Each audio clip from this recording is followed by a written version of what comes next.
Attack left lane. No. I felt like I was clapping 2 coconuts behind you. Attack the Gold Fury. You just say I can't see. Group up. Oh my god, we just got Freya Terra Upwatch top 3. Oh, you're fuzzy wuzzy. Let's not hurt them too bad. Let's make them scream! Splyce are gonna be your Season 5 World Champions! This is their moment! Split push. Howdy, folks. Welcome to... Wait, what episode is this? 32, right? 32. Hut, 32. Sounds like something a football player would say. But welcome to Split Push. It's a Smite podcast here from the console perspective, along with a very special PC perspective today, but we'll get to that here in a moment. First up with me is the always having technical problems, it's Beagle. Sup? Then we got Guy. What's up, everyone? And we got Dirt Nap Dan. Sup? Hasn't been last in a while, it's Yuki. What's going on? And our very, very, very special guest here today. Myself, personally, very, very excited being the support member generally here for our team when it comes to Conquest. We have the world champion, Splyce, support player, none other than Aror himself. How's it going? Thanks for having me. Yeah, well, thanks for coming on the show, man. I like I said, I'm flattered. I mean, really excited to pick your brain a little bit here today because, well, as Yuki would say, I'm always out of position, so apparently I need some help. It's because you are. Yeah. You definitely need help. Definitely. So, Aurora, why don't you, for the folks out there that maybe don't follow the SPL as much, and so forth, but give them a little bit of background to who you are, what got you into Smite, or where you're from, who your favorite uncle is, whatever, throw it out there. Alright, so I'm Aror. I play support for Splyce. I got into Smite back in June of 2012 during closed beta, right when it started up. And I've been playing ever since then. I live in Illinois, like an hour out from Chicago, and I live like right on the border of Wisconsin as well. I could walk to Wisconsin from my house, which is pretty funny. But yeah, I love Smite. I play it a lot, and I play support. Yes, you do. A hell of a support too.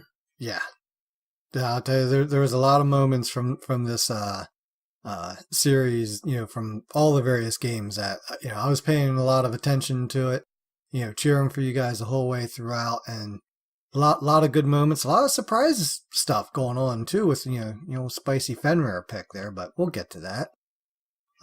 But first, let's talk about some games of the week here, and I'm gonna throw it over to Dan first because, well, he was playing some rank today and heard he was up against a pretty fierce opponent. Or feeder. Which was it, Dan? Oh, it was definitely a feeder.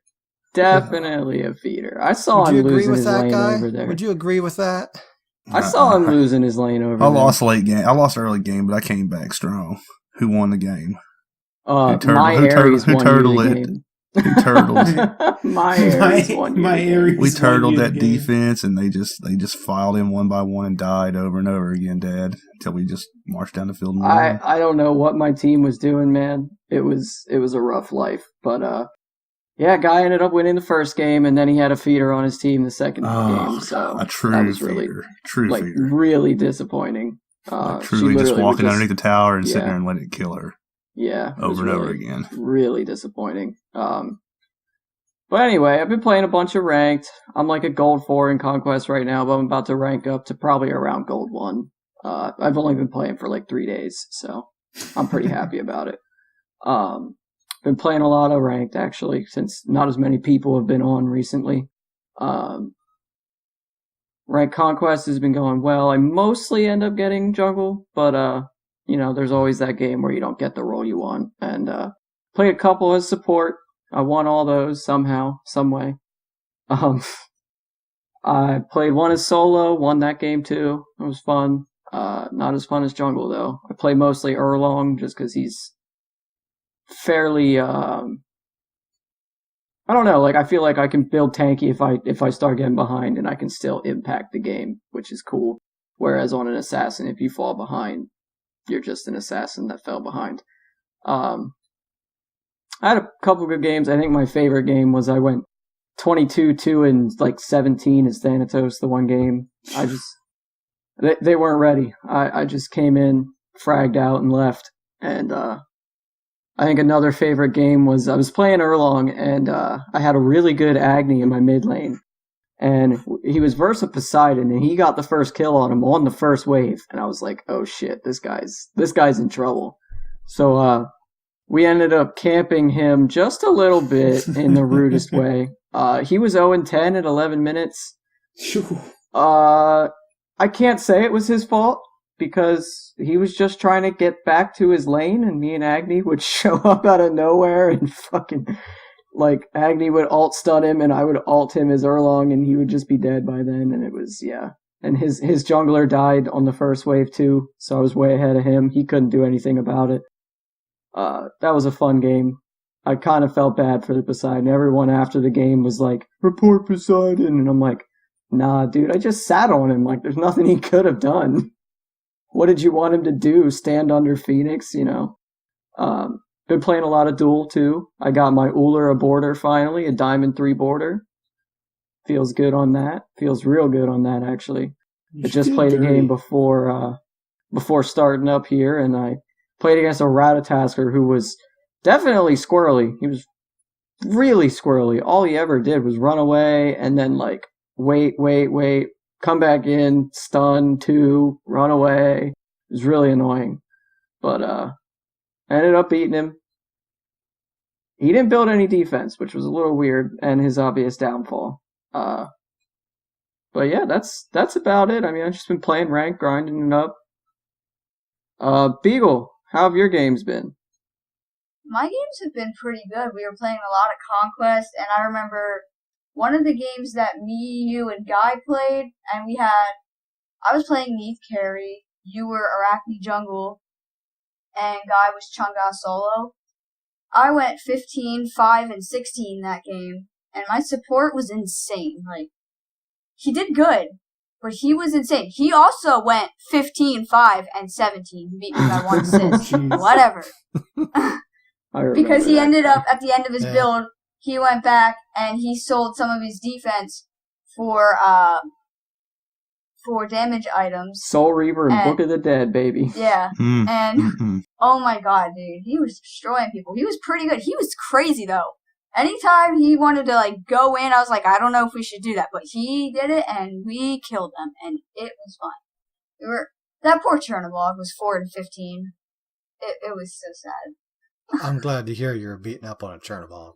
Same. Me too, believe me. Playing ranks makes me hate Chernobog so much. I was like, great, a freaking, wait a second. That's right. This was a Ravon support. That's right. Oh my god. That's why they did so we're talking about two different supports then, because...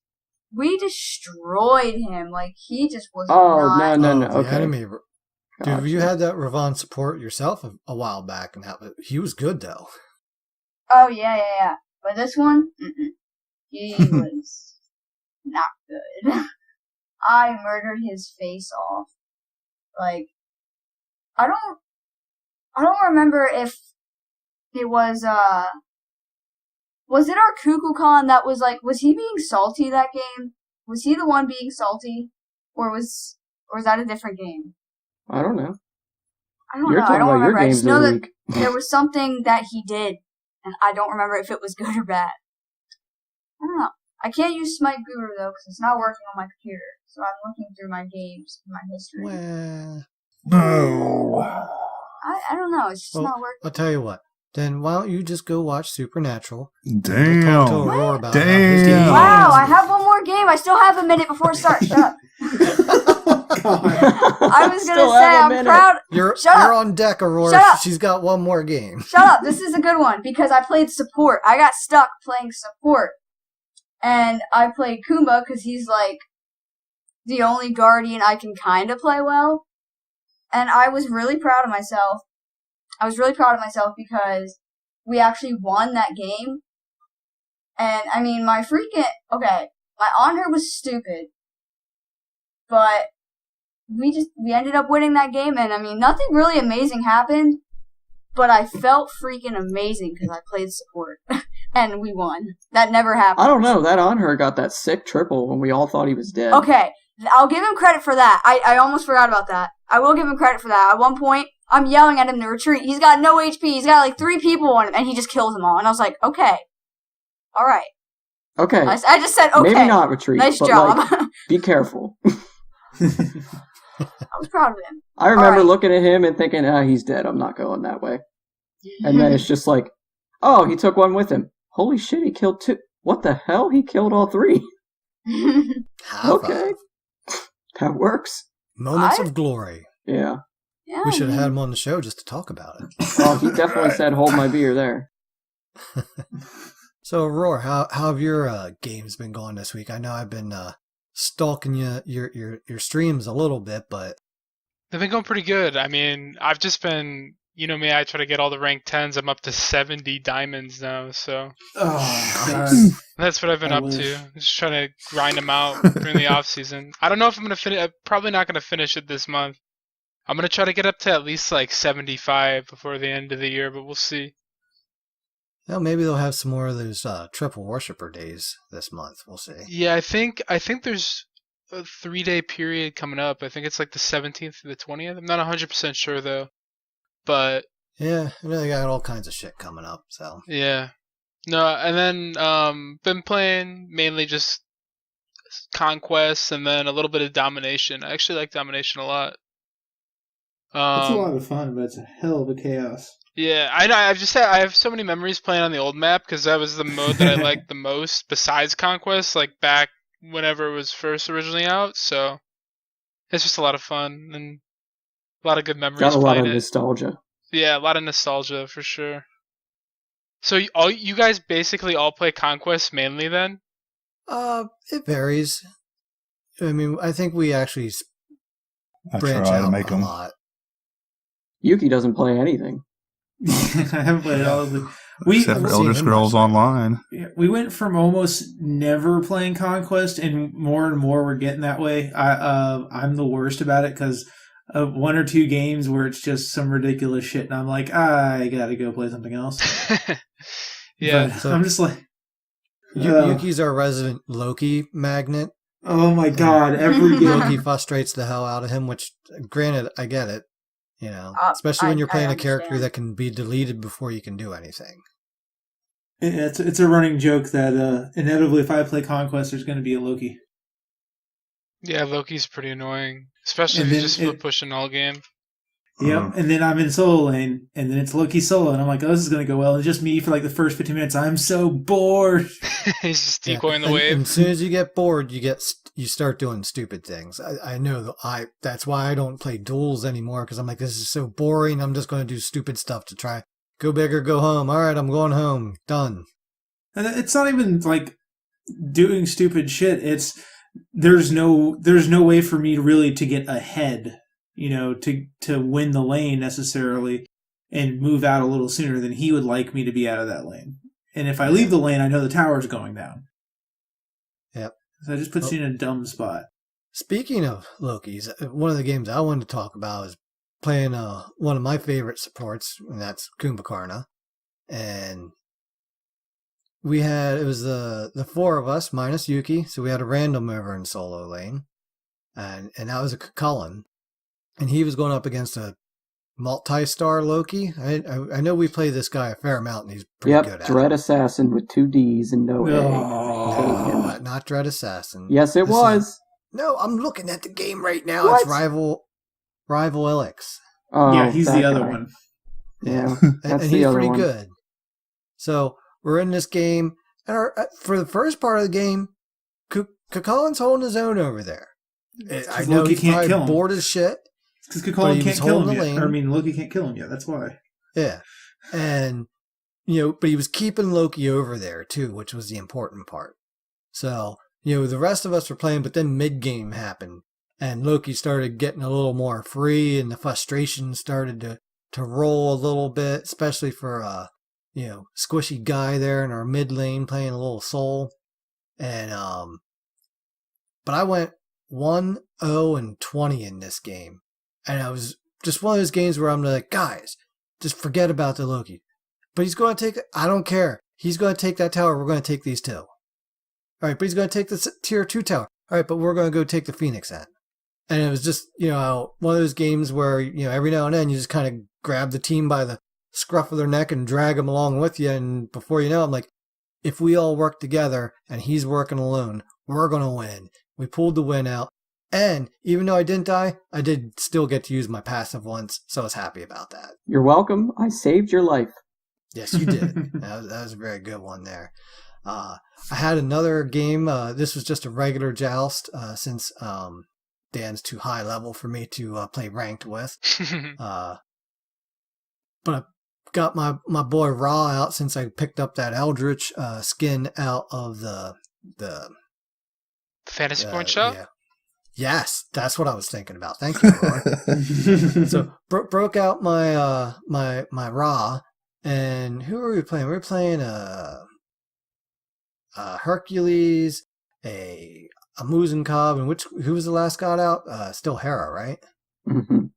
So Hera, and went 7-0-4. That was a pretty fun game. Just the snipes, it's just that's what I love about Ra. When your snipes are on point, it don't matter.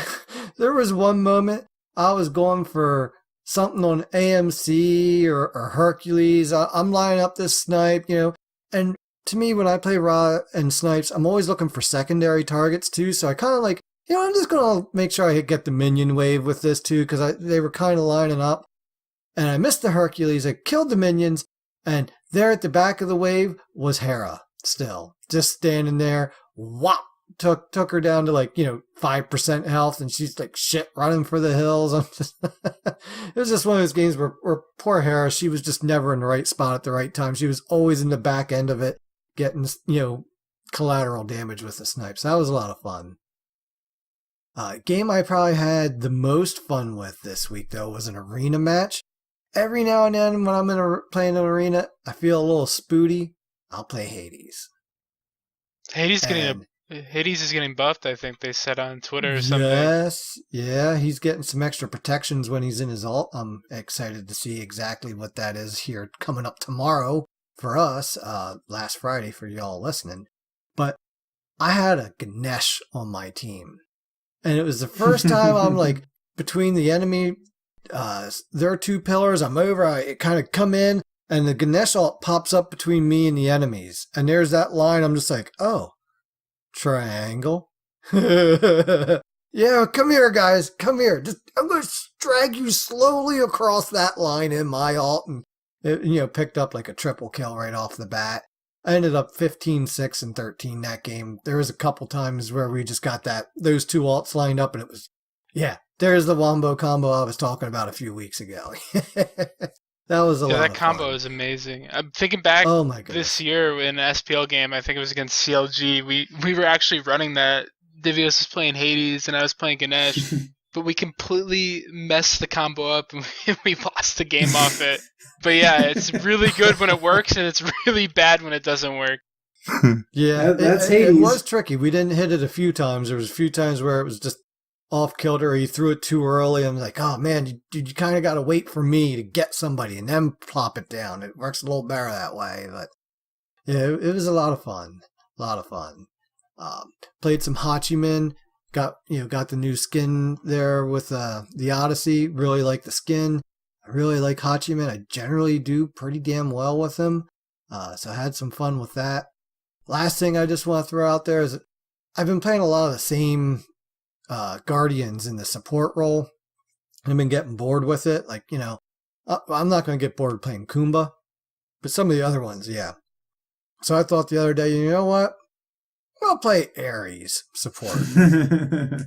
It's a little bit of a different cup of tea for the support role.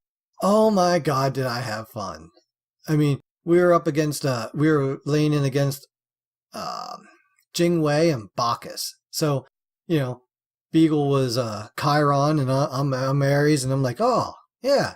no dash for you, no jump for you, get some flames out. They played tough. But in the end, what I love about playing Ares and Conquest is I don't use my alt to pull you sons of bitches. Oh, you're low and running away. I'm using my alt to kill you. So I picked up 5 kills. I think all 5 of them were from, yeah, you're low health. Your beads ain't going to help you. And thanks for using them anyway. Have a good trip back to Fountain. So I love Ares. Ares is awesome. Ares is probably like in my top 5 favorite. He's probably like my second or third favorite god. Oh, definitely. It's always all right. It's been a bad day, guys. Getting Ares out, putting the backpack on. Get in, boys. He is actually looking at my winning percentage with gods. For gods that I've actually played, like I played him in 83 matches. He is the highest winning percentage I have for a nice group of matches played at 65%. Wow. Yeah, I like Ares. I love Ares.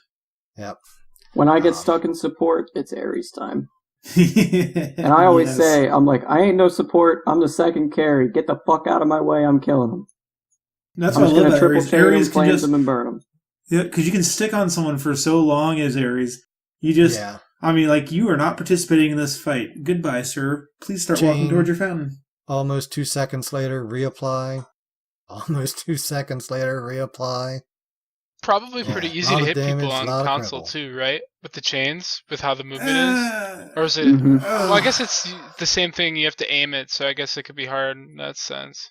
The difference is people don't juke. It's harder to juke. Yeah. To juke, but still, and it's also a little bit harder to hit. Yeah, I could definitely see that. Yeah, I think Dirtnap's dad thinks that you can't juke easier on PC, but I don't think he knows what he's talking about.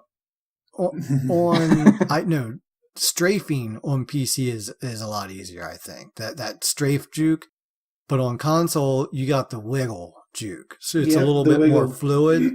So it does make hitting some things a little easier, but at the same time it creates a lot more doubt in aiming. So you really got to have that if you have the confidence, I think it's easier to hit things. Yeah, I don't know how many times I've stopped on console and just like run a complete circle around the person chasing me and run away and get away from them because they're still spinning around trying to find me. Yeah. Isn't that the best when you realize that they have a lower sensitivity and you just walk in a circle? Yeah, like run a complete 360 and run away. I did that as a chalk or actually an assault. I ended up getting separated from my team and I had 2 hunters on me, an Apollo and a Medusa. And I'm like, well, sometimes when you're just out on the limb on assault, the best thing to do is stay as close to their side of the map as possible to give your team time to respawn and do whatever they need to do. And I'm dodging, I'm diving, I'm ducking, I'm dipping and dodging again. Literally had the Medusa down to her last bit of health before they finally, the minions were just too many around me and I couldn't move and they got me. Like sons of bitches, almost had the one. Speaking of characters, what do you guys think of Hera? Like, does everybody think she's really broken on console, or do people just think she's okay? Argus is so broke. Argus is broken. Hera's not no, bad. she's absurd. I feel like she's the strongest god they've released in a really long time, even stronger than Baron, in my opinion. So I'm just curious to see what you can't get away from him.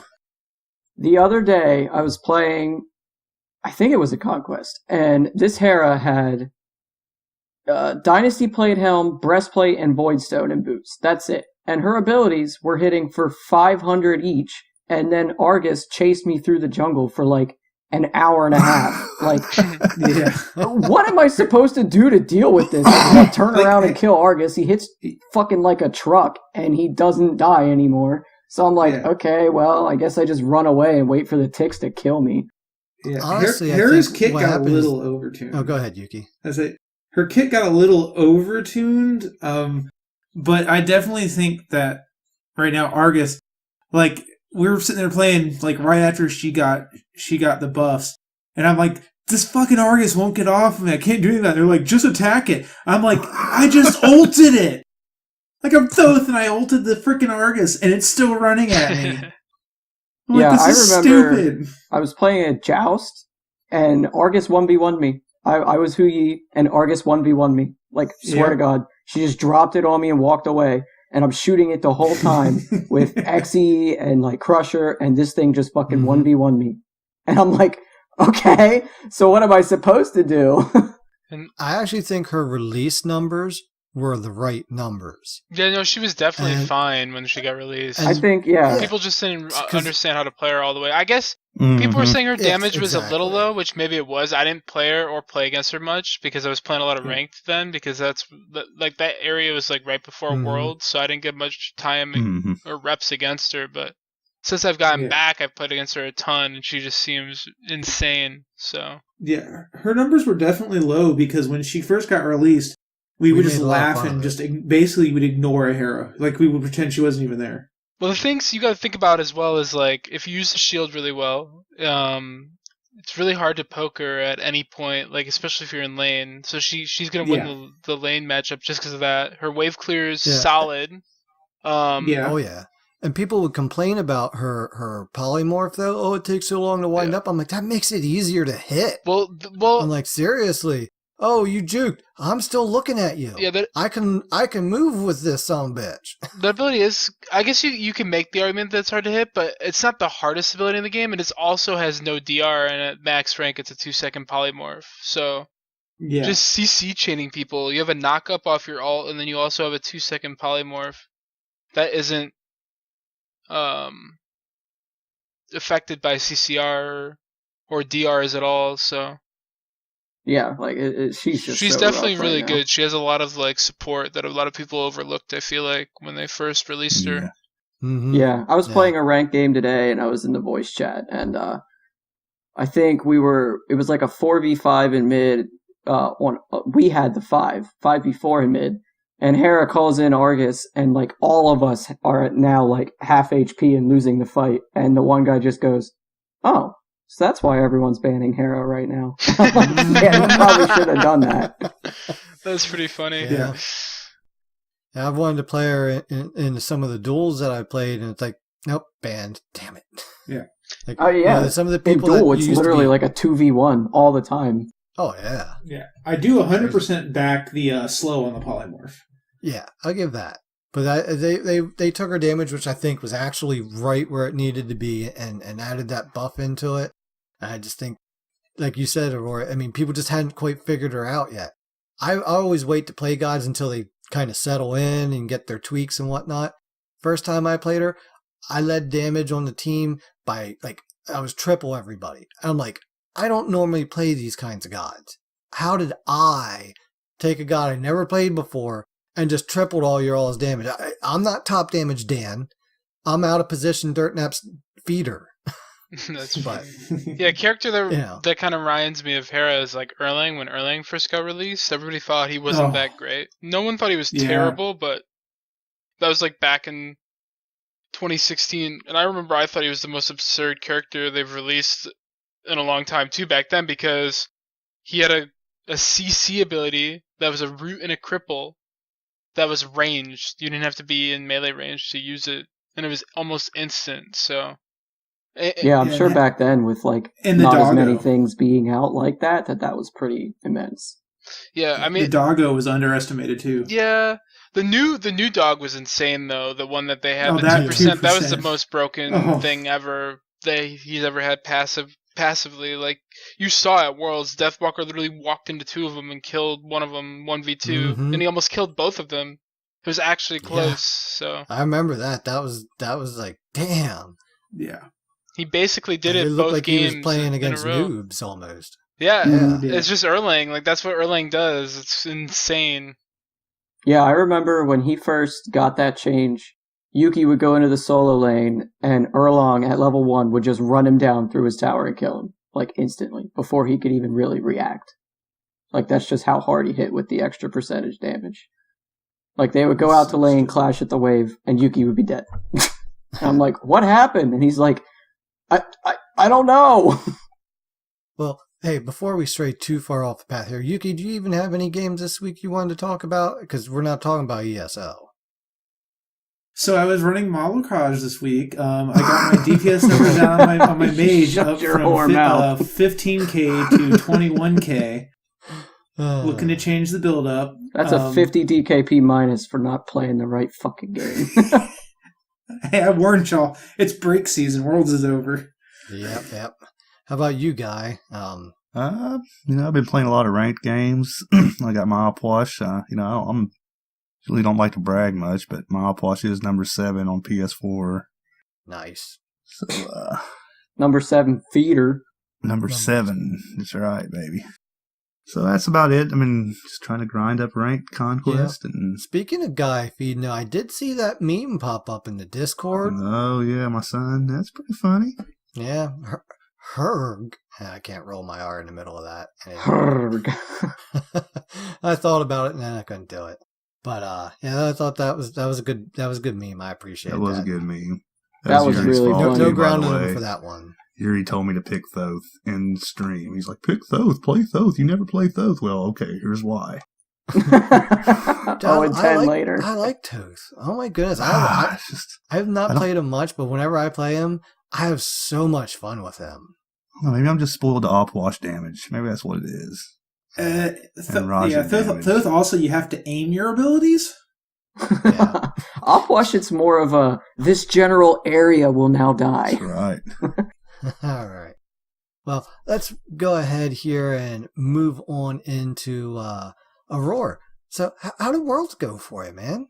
I mean, it went really good, as everybody could see. I mean, it was awesome. I mean, like I said in all the interviews that I've done recently, is that I can't even put into words how amazing it felt to win and do as well as we did as a team, and just experience the entire thing with all my friends. Well, not all my friends, but a lot of my friends from home came, like 8 of them came, and then a lot of my family came, my aunt, uncle, all their kids, my mom, dad, brothers. Yeah, they said you brought the whole entourage. That's something you don't see a lot in esports. It was really like cool. Family members coming out and friends, and that's really cool. Yeah, I mean, I actually seen a lot of that on Twitter though. After this Worlds was, hey, my dad asked me about this, or my dad wants to come along next year, or family members, asking about it now. Like it's starting to get some traction. Yeah, no, it's really Not cool. just the nerds in the closet. I met this one guy, and he went with his dad, and they were both really nice. And I was like, "Oh, that's so cool that you came." And he's like, "Yeah, it's pretty awesome." And he doesn't really know much about it, but after seeing the event and like experiencing, he's like, "This is pretty cool. I can see why people get into this." So I think it's cool that more and more parents and stuff are looking to do stuff with their kids that are interested in the scene and stuff. I think it's awesome. Yeah, and I think the high school team stuff will help that a lot too, honestly. Yeah. It'll bring a lot more parental into it. I think that's so cool. If they had like a high school league for like, because I played like League of Legends and World of Warcraft back then, if they had like arena tournaments or something in high school, or like you could join like a league team, I think that'd be so cool. So yeah, we're trying to get Beagle in on that. Yeah, we're working on it. Yeah, my mom's to get my son to get a team. Yeah, my mom's a teacher here in our county. So I talked to her about who to get a hold of, and I'm trying to see about getting the high schools in the county here interested in doing it. Yeah, that'd be awesome. Good coach that. If they need coaching, man, I'll tell you what. Good old Dirtnap's dad take off his old baseball coaching hat and put on the Smite one. Yeah, you know what you're doing outside the game. It's just inside the game. Yeah, it's just these old fingers aren't always as cooperative with the stress of the moment. I feel you. But that's all right. 9 times out of 10, when I VGS, I end up long ulting, so it's fine. Oh, God, that's the worst, right? I'm the That's worst. It's on instant cast. Speaking of It VGS, sucks. I'm so bad. I'm the worst pro by far at using VGS. Literally, everybody You're on else the is side. better than me at VGS. It's pretty funny. You're on the Dirtnap Dad Yuki side, then. Yeah. I still don't know how to say cancel that. No. All I know is retreat, retreat all the lanes, and I know attack, and that's basically the extent of my VGS. Yeah, This when is I how got on VGS. PC, I Someone was call like, retreat. oh, man. Someone call this. Someone call that. Yeah. Everybody else is more having a often full than conversation. not. His dad's like, what's going on? More often this than one? not, I'm the jungler in right lane saying, retreat left lane, enemies in the left jungle. That's funny. Yeah, the other day I was playing, and I took somebody's somebody's quadra kill, and I was trying to say sorry in an arena game, and I said, I'm building stacks, stay here. I'm building stacks, and then I ran out of VGS, and I'm like, I can't even use sorry. I'm this bad at VGS. Yeah. Dude, half the I'm time building guy tries to say stacks, dude. I'm split, stacking he's like, that enemy kill ultimate counter. down. Enemy ultimate down. Oh, you guys just reminded me of my favorite VGS. Oh, yeah, you're Apollo. No, it's not Apollo. Ew. It is. Mercury. Dude, say it. Oh, Mercury. That's it. Yeah. Yeah. Mercury. That's the guy. All right. So, hey, Aurora, well, obviously winning, is probably your favorite moment, but like in the lead up to winning, what would you say was like, that was one of the best moments for you in your games? Just getting to play against the European teams and just playing at an LAN event in general, because we didn't make any events this entire year until Worlds. Like I played at the United Invitational, which was like the All-Star event in parentheses. But but yeah, just playing at the event in general, just meeting all the people that came up to me there and talked to me, it was a really cool experience. And that was probably my favorite part about the whole thing, just being in an environment like that and being able to play and show what I got, basically.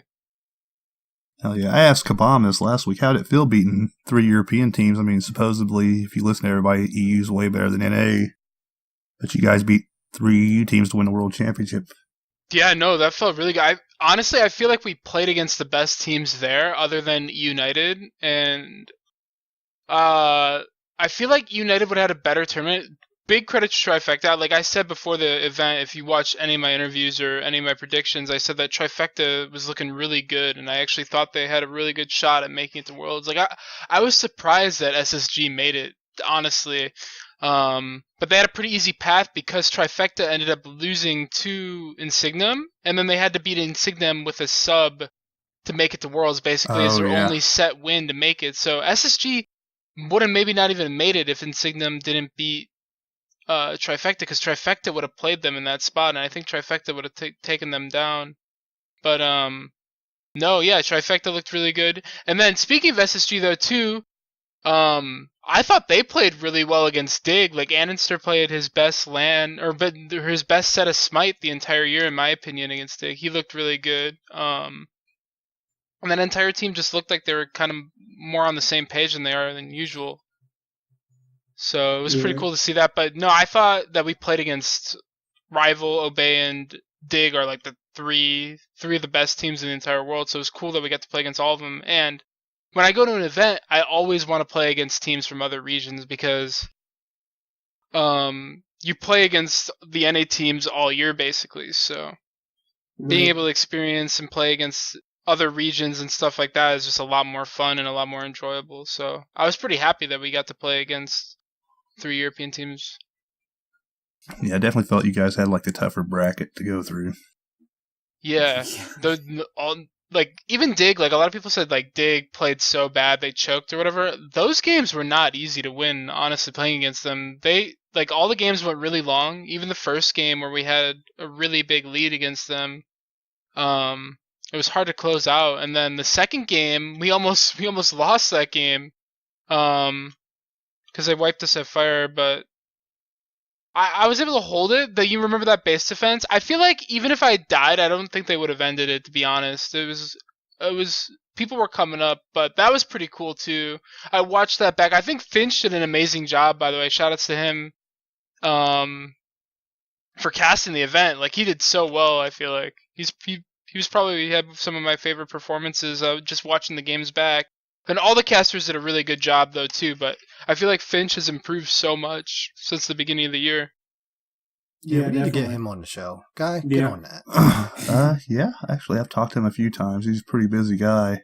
Yeah, but your road was definitely a rough one. It was like, all right, they beat these guys. You look at who's up next, and you're like, oh, that's rough. And it's Rival, and I'm sitting there. Once they announced, it was you, Splyce and Rival at Worlds, we're talking about it, and I'm like, man, I want Splyce to win, but man, Rival. Yeah, no, Rival's good. I called Rival winning it, even though I wanted you to win, and then I'm like, oh, this is okay. Oh, this is going good. And it was just, that made the hype of that grand finals that much bigger. Yeah, it was funny because we lost that first game, and I bet a lot of people thought that we were just going to get swept after that first game performance.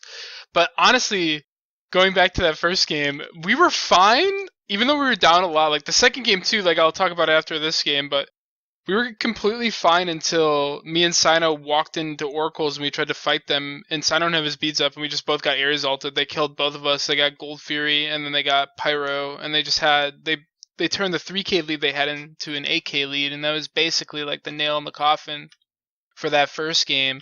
Because you saw in the second game, we also started off with a pretty bad start, and we were pretty far behind as well, but we kept it close, and like that's all we knew that we needed to do is keep it close, like within like the 3 to 5K range. You can't let it go to like 8 to 10, or they're just going to be able to close the game out, basically. So yeah, that was pretty hype. You guys were down like 10-3, and then like was it Cyclone? I believe double banished. Yeah, and mid. And then, it was sick. Yeah, so what ended up happening is in that second game was we were down a lot, and the way we started getting back into the game is we 4-man Deathwalker, because he was really far ahead because he picked up a couple kills and he was just proxy farming and picking up a wave. So we 4-manned him. We traded him for Gold Fury, which was fine because killing him was such a big shutdown kill, basically. And that allowed us to just, I think we killed him again, and then the fight in mid where Cyclone got the double banish, and we cleaned all of them up there. It was like really, really good for us. Yeah, it was definitely big. Yeah, it was so hype watching those games. So hype. So I got a question for you guys. I mean, even if it's a little off topic, but how did you guys get into watching competitive Smite? Because I feel like there's more and more console players starting to come in and watch the SPL, which I think is amazing. And I feel like a lot of people on console don't really know anything about competitive Smite at all, and they just kind of play Smite because it's like a free game on console, which is awesome. But yeah, that's how a lot of it gets started. Well, I can say for me, it's because I look for people that I want to get better at the game. And, I can watch, normal streamers or YouTubers or whatever, but, most of them aren't just, a role. So if I want to learn how to play support, I'm tuning into, a pro player to watch because they generally play their role a little bit more, or I can watch the pro games and watch specifically what, that role's doing. So it's a little bit for me that, it's just that desire to want to get better at the game and learn it better. Cause, while my fingers may be old, my reactions may be a little, not what they were when I was playing WoW, I still want to get better. And I'm always that type of guy that, hey, in order to be the best, I got to study and watch the best. Yeah, I'd say it's about the same for me too. I've always been one to watch like a lot of YouTube and stuff like that. And I watch like the memers and all that too, like Mythy Moo and Solo Double J, where they don't really play seriously, but they still play the game and play it well. But, I watch like a lot of pro YouTubers, pro streams because, I just want to get better. I want to be at the top of ranked. I want to, I don't know. I just want to be good. If I ever make it to the SPL someday, cool. But if not, I just want to be good. Yeah, I just like watching it. I'm a huge sports fan anyways. Big Colts fan, Pacers fan. And, I just like the excitement of watching it, and it's just like watching any other sports to me. Yeah, it's the same with me. It was there's Pro Smite. Okay, turns on Twitch and starts watching. That's awesome. Beagle would watch you more if you were Supernatural. What? Yeah, right. What? I'm sorry, I'm busy watching I was Supernatural. Watching Supernatural. What'd you say? Yeah, I am. I am busy. Get out of my face. Get out of my podcast. I'm watching Supernatural. Yeah, like I was watching the Worlds. I was like almost having anxiety attacks at some points of time. It's like, gosh, it's so back and forth, and yeah, it's I crazy. can feel that energy, man. Yeah. It's definitely an energy. The thing is, too, it's so funny because like my brother plays League. He played LCS for a couple of years. He's still playing right now, but like just watching is so much harder than playing. Because when I play, I don't get any like before the game and stuff. I feel like it's normal that everybody gets like a little nervous or whatever. But as soon as I start playing, I'm completely fine. I feel great while playing. It's just an amazing feeling.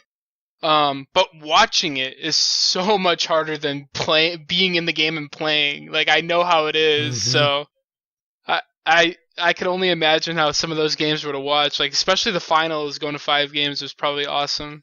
God, it was. Yeah, it Yeah, it was. was. It was definitely hype as hell.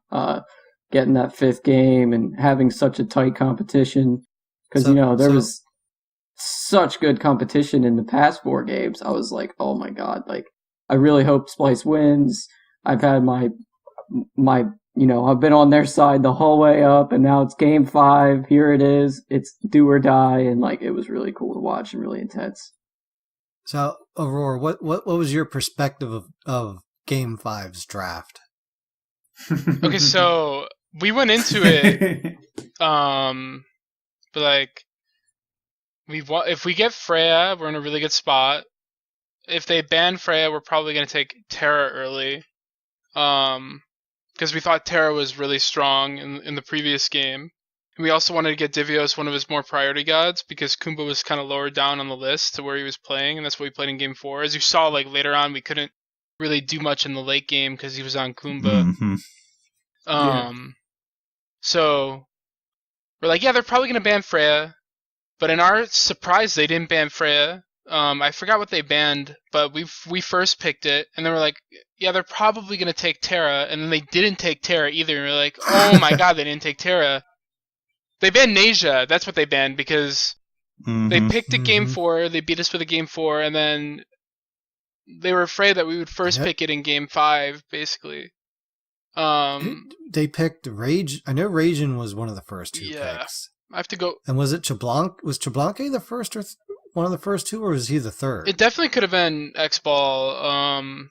We hype, both teams really prioritize that. His ult's super good. Like a lot of people watching the game as a spectator, I feel like it's hard to see how much impact his ultimate gives. Like it's one of the best ultimates in the game, and it's not even close. Yeah. Like I mean, talking about that, like that fourth match when you guys are defending that left Phoenix, and he ults the X-Ball ult, and they like Rajan instantly pops his ult. And yeah, I think a few relics got popped, and you guys were just sitting there watching them. Yeah, they like, Terra Rajan ulted instantly. They just thought we were going right as we popped X-Ball. Like that's how scared you have to be against that, because you can't see anything coming, and if you don't, and they were trying to react to us going in, but we didn't go in, so.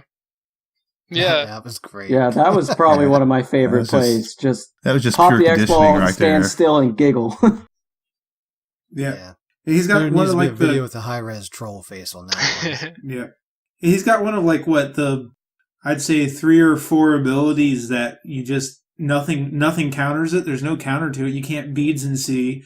You can't do anything. You can beads the stun, but you're still not gonna see. Just start praying. You just say, I can't see.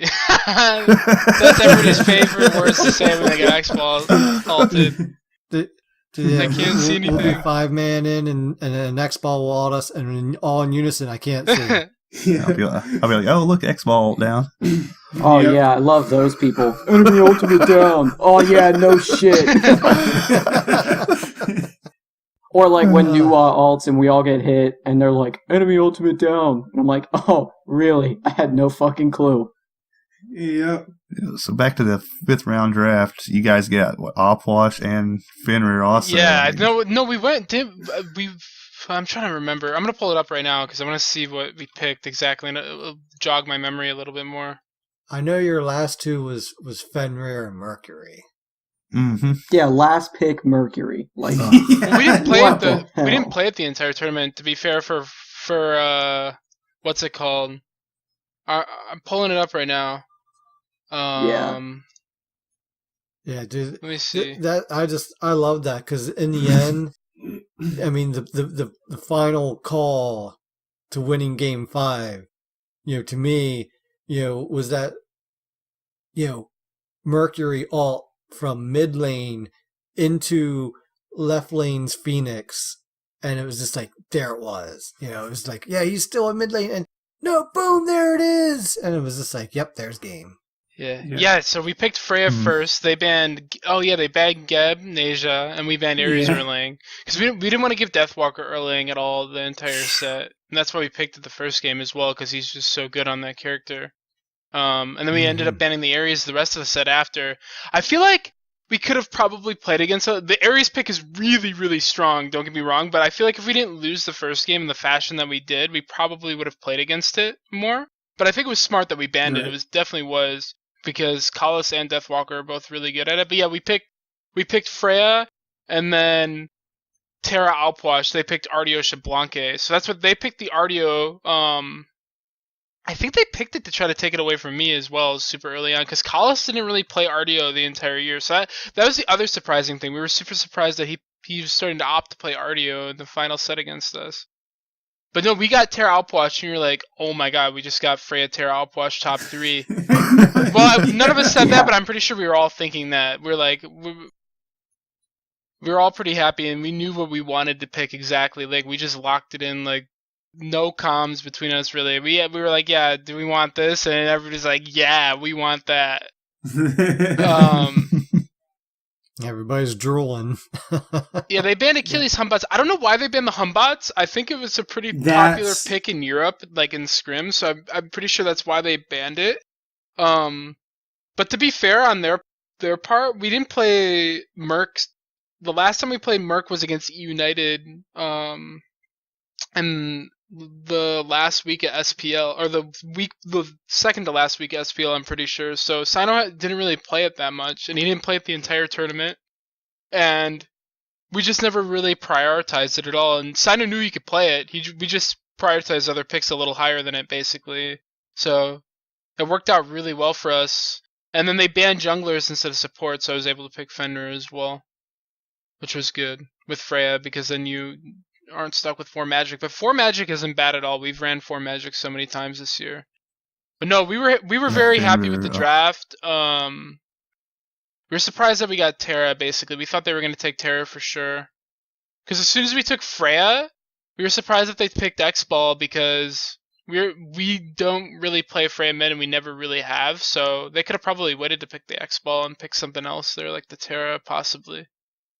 But no, yeah, our draft was sick. We were really happy with it. All right, well, I got one more question for you, then we'll throw it over to the community questions. So, Beagle, you're on deck, if you heard me, hopefully. Supernatural sucks. Excuse you. All right, so, why are you guys bullying me, man? We just have to make sure you're paying attention. Yeah, that's a good way to make sure you're paying attention. So, Aurora. There's an ad right now, alright? Yeah. So, is Fenrir meta for support? So in my personal opinion, he's definitely good. I think he's a little overrated though, for sure. When people start realizing how they play against, or how to play against him, I feel like he won't be as good. Like if people keep playing him as much as they're playing him right now in ranked and stuff, like I feel like he'll kind of fall off a little bit. I think the buff that he got though, that wasn't at Worlds, was the patch after Worlds. The mana cross decreases on his jump, and his other, I think his 2, are huge buffs that are overlooked a lot, because the one big problem with Fenrir is that he had mana issues early on. He usually had to pick a mana item up, like Oni Hunters or Breastplate or something in the soul lane or in support, to get mana back. So not having as many mana issues, that's going to help him a lot. But yeah, I feel like if people build Magi's and more CCR and stuff like that against him, he's not as strong as everybody thinks he is right now, in my opinion. I think he's really good though. I think he's a solid pick. He wins lane for sure. He does really well in that regard. But I definitely don't think he's like the most insane character in the game at all, basically. You inspired me to play other weird people in support, and I quite enjoy playing Cernunnos support. Oh. Yuki, you sighed, but you weren't there, boy. That shit worked. Dude, I look, his 2's got a nice root to it, and it gives a good zone of control, especially early game. You got the slow. His 1 is great because you got and the shred. Slow, the shred, and shit. I need some healing, so you got all that. The dash, all right, not that great, but A, it's good to get you out of dodge, and B, it's good to get you in front of dodge for your support or your carry. Like shit. They got past me or worked around me somehow. I can dash right over and be where I need to be. But the best thing was his fucking ult. Yeah, I forget. Especially with the slow now too. we were up against who were we up against, Beagle? But every time they like started their big combo, with their alts, I'm like, you're all pigs. And yep, all right, your shit's done, and we're out of dodge, and you're not pigs anymore. Okay, because I don't know. I had a great time with it. I thought it worked pretty well. 100% win rate. Yeah, I played one that game. one game, but If I had to pick a hunter So- to play support on, it would probably be Neath. I think she has a pretty decent support kit. She's got a slow, attack speed slow, root, and then her ult's like really good for setting things up. yeah, even Yeah. on her's got a good. And kit yeah, Honor, for that it. was the other one I was gonna say. He's got a slow, he's got shred, he's got a knockback, he's got a knock up. You can knock up. And then his ult's A really high stun. base damage with no items, Yeah. no damage items. So he's pretty solid too. Yeah. They actually seen that on one of the Facebook groups today. Was that old on her support change my mind thing. I'm like, no, dude, high five. I think it's especially with Yeah. was it Lono's mask? Am I getting the right one? Yeah. Yeah. Mix that shit in, especially with the Lonos and Anonis. All right, anybody can be a tank with those two items. Yeah. So I gotta ask, how much do you think Hi-Rez listen when their World Championship support goes? Support sucked this year. Because I feel you. Like I play mostly Guardians and Warriors. Dad plays mostly Guardians and Mages, and it's like half the season. It's like either I just happen to get ahead and I'm on the unkillable force of nature, or 99% of the time you're the same level or behind, and it's like, oh, I get deleted instantly by everything. Yeah, I think the bigger thing is that they gave so much more damage to mages this season that it's really rough on any of the tanks. But I think it's a good thing. I think if they keep tweaking it a little bit, it can end up being really good, because you don't want the game to be like a super tank fest. I personally Yeah. wouldn't mind that, but I know like all the carry players and almost the majority of people would rather not have that. So, and I'm fine with that. So it was a lot of getting used to this season, and dual lane was not an easy role at all this season. So props to Cyclone for switching from solo to duo, and basically in the worst season of dual lane history of Smite. So he did a really good job of adjusting to it, basically with what he was given. Because before we were scrimming a little bit back on season 4, before the changes went through, and playing Hunter was insane back then because you got a lot of solo farm and you're just so strong. But they definitely gave support some love though throughout the entire season. But yeah, some of the games you just felt like the only thing you were there for was to use your like horrific or blinking in and stunning somebody and then just instantly dying after. It definitely felt like that sometimes as support this season. That's what I meant by I just felt like a walking relic like for half the game some games. Oh yeah, definitely.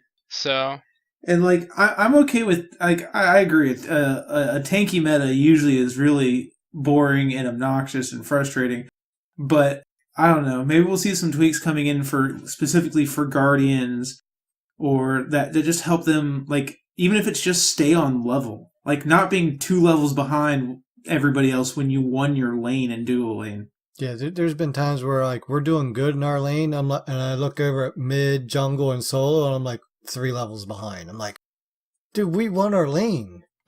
And we're just I feel like when the mid gets really far ahead, it's really based off on how good your mid laner is doing. Because if your mid laner is letting him have all the mid camps and letting him take backs and do all that kind of stuff and have all the reds, then it's really hard to stay on par with the mid laner.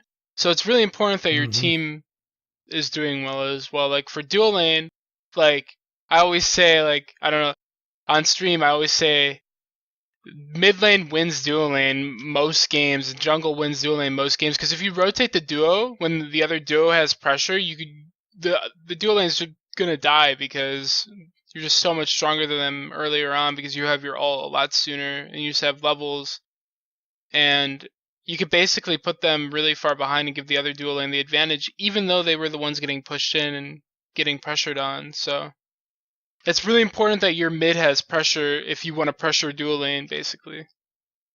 yeah. Yeah, I've noticed playing a lot of ranked recently, even at the lower levels. I know that it's kind of a toss-up what actually works at lower levels. But like I've noticed the more my duo lane gets pushed in, the more we actually have a chance at winning the overall game, because that just gives me as the jungler more gank opportunities that work out instead of, well, I'll come poke them and try to get an ult maybe or something. But like when they're pushed up like that, it's almost like 2 free kills every time because they have a whole lane to run up and try to get away. That's one thing too.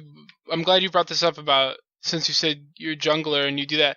Like, I get really frustrated when I'm playing ranked and the jungler doesn't come and help us when we are pushing in a lane. Like, especially because if you ask your duo lane to ward their buffs and you get the buff timers, you can just go in and invade the buffs and you don't even have to gank the other duo lane to get them behind, basically. And I feel like a lot of junglers disregard their duo lane if they're pushing the other duo lane in. They're just like, yeah, they're fine, and then they just leave you on an island, and you kind of just get ganked over and over again by the mid jungle.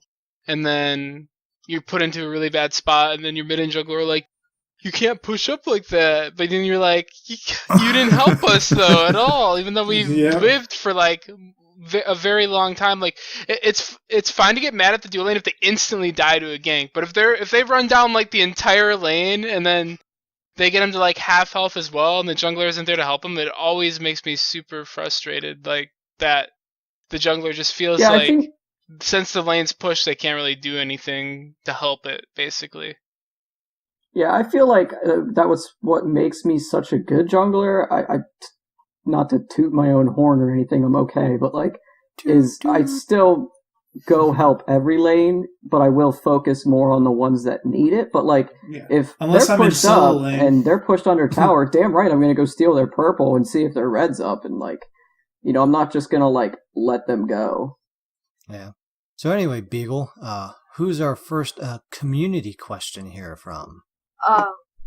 Give me a second too. Give me a second. Supernatural was getting good. Supernatural's back. Hold on. It's from Sam and Dean Dean and Sam. So Dan, I do want to, because Aurora, me and Dan go back and forth. In game, I get like, I'm auto and instant and always cranky, not towards anything, just because that's how I am when I play. And I give Dan such a hard time because he'll be like, oh, I'm coming over to help duo lane. You guys are having a rough time. And I'd be like, I've been having a rough time all night. Give it a hard time and shit. But, you know, and the more we play together, the more I get used to it. Like sometimes I'm getting pushed back towards my tower, but I know I'm okay. And Dan was getting good about, oh, I'm going for their blue. Because again, like you were saying, well, I'm not going to die here. I might have to back, you know, after clearing the wave, but I'm not going to die. He takes their blue. And as long as he, you know, makes sure mine doesn't get stolen or, you know, whatever, then I still win, you know, in the long run, because that's his blue gone. But I always give him a hard time. I'm like, Dan, he's been nearly dead for like 5 minutes, and you're over in the duo lane. Yeah, he's nearly dead. Kill him. Yeah, I swear every time I'm like, I need to get, oh God, he's on the other side of the map. Yeah, it's what it like, always seems like. Oh, you're nowhere near. Like, well, that's because Yuki's yelling at me for help. Y'all are always yelling at me. I think it's good that he's around the duo lane more, because the duo lane's so important, because if you don't help your duo lane, they're going to be completely useless compared to the rest of the map the entire game, basically. Because they just don't get as much farm as the rest of the map, so... Yeah, those kills over there are huge. Or just securing your own buffs alone, like, is the bigger thing, in my opinion. Because if you don't get your own purple, or you don't get your own red, like, you're just going to be so far behind the other duo lane if they're getting that XP. That's worse than that being it. Was right, one wave of minions and right to their purple. Like, suckers, have fun under tower. Yeah, it's nothing worse than that, watching you being a carrier support and being pushed all the way up in your lane and watching them go take your purple buff and knowing there's like absolutely zero you can do about it. Yeah. Okay, Beagle, you ready? All right. First question from Wetsu. Being a pro player, is Smite still enjoyable or fun for you, or does it feel like a job? I can only imagine that having to put as much time in as pro players do. That would be...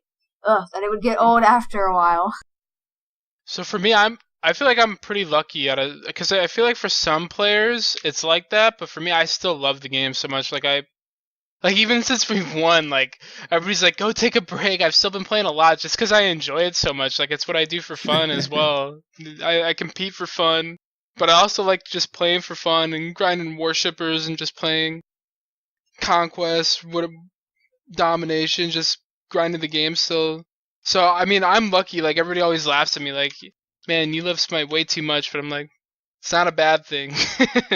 Yeah, right? But no, I definitely feel like for some pro players, it's really hard to keep grinding, and you see burnout all the time, and that's why players usually either get a lot worse and then they end up stepping down because of that, or they just stop playing completely because they don't like playing the game over and over and over again, and then it kind of feels like it's their job, so they have to play it, and then they start hating the game because of that. So, but for me, it's never been like that. I've just always loved playing the game, and I just enjoy it even now still after playing it for over 6 years now. It's crazy to think that it's been that much time, but it's been That's awesome. awesome. I'm like that. I'm a committed gamer. You know, when I pick a game that I like and I'm committed to it, it's a multi-year commitment. Whoops. I always do that. Dan clicked. I always click the wrong thing. What's up next, Beagle? Alright, next. Oh, why? Oh, Dad. I gotta go back to it because I was messaging you. She was messaging me. Yeah, Dad, it's all your fault. Okay. Hey, Beagle, Next you've got question. fail. Do you want me to read the one guys put in, or do you want me to just do the ones in Yeah. Discord? Read some of the ones from Guy here, but just nothing about Artio. We'll get to that. Okay, Keep it I moving. Your have time's low. no idea how to pronounce some of these names. Lepigra 1991. Yeah. How do you practice individually before you sit down to play some Smite? Do you have a set goal in mind that you would want to work towards, and how do you implement and track that? So when I practice, I always go into the game where I'm always trying to improve, basically. And I feel like everybody does that, obviously, when they play. But the way that I do that is, there's a couple key things. And number one is, when you go into a game, you should, if you want to get better, if you're just playing for fun, it's completely fine to do this. Like, to blame your teammates and be like, oh my god, this guy is so bad. Like, if you're playing for fun, that's completely Dan. understandable. And it's fun to do that sometimes, for sure. And I've done that as well. But when you go into a game and you actually want to get better, you should always look at what you're doing and what you can do better, because some games are just going to be unwinnable. Like, you're going to have a guy who either DCs or isn't that good at his role because he plays a different role, or isn't that good at that character because he's trying to learn it, or so. There's going to be something that is going to hold you back from winning. But a lot of the games where people think they can't win, you could still definitely win the game as long as you put all your effort into the game. And the thing is, too, which sucks about doing that is, if you do that and you end up losing, it feels really bad. But that's just part of getting better and learning how to deal with putting a lot of effort into trying to win and trying your best to win, and then losing, and then being able to cope with that is just another part of getting better at practicing, basically. And not blaming your teammates, looking at everything you can do better in the game after you're done playing it. So, like, if you did something, even if it's small, like, oh, I pushed this wave and I ended up dying for it because I wanted to get this item, I could have just backed up, or I could have gone and did back camps instead, basically, and got my item after I did backs, and I would have not died. Like, little things like that. Like, at Worlds, like, I'll bring up an example. Game 4, we ended up losing that game, and I feel like if we lost that set, it was on me because I lazy backed early on against after we got like a kill. Sino ended up dying, and I walked out of purple buff. It was like really early on in the game. I ulted Neja, we killed her, and then killed him. I'm sorry. Everybody always does that with Neja. But Sino walked into the purple camp. Raijin rotated over. He got Raijin ulted, and Jingwei knocked up, or not Jingwei. I forget. Yeah, I think it was Jingwei. But anyways, he died, and then I walked out. I was like around like 180 HP. And I lazy backed, and I died, and I gave Raijin a kill, and Raijin ended up being the really big player that game who made like all the plays. And that kill that I gave to him early, on paper, like, it might have not looked very big, but it's what got him rolling, basically. So, like, things like that, like, you can pick out, like, even if it doesn't look that big, like, oh, I gave this guy one kill, like, it definitely matters a lot more than you think in some situations like that. And then I also made a couple other mistakes, like engaging, like, around Fire Giant. I was trying to ult the carries, which was a really bad idea as Fenrir. When you're playing Fenrir, you want to tend to ult tanks more, because they don't have beads or magi's or a way to get out of your ult, so it's a lot easier to ult them. But yeah, just not blaming others is a big one when you're going into practicing, and then just looking at everything that you can do to improve, and then just playing a lot. That's another thing too that a lot of people like. You can't go in to something and be like, yeah, I'm gonna play one game every other day and then expect to get better like rapidly at the game. Like you have to actually play the game pretty decent amount. You don't have to play it like all day, but at least playing a couple games a day and trying to get better is definitely going to help you a ton. And those three things, if you stick by those three things, you'll definitely improve, I feel like, no matter what role you play. All right. Paradoxical here is next. Figured she wouldn't be All able right. to get that one. What potential do you see for Smite in the future, and how many more years do you see Smite being relevant? So for me, this is always a hard question. The community's always split on this one, I feel like. I feel like the games, honestly, this season was a pretty good season. The map is awesome.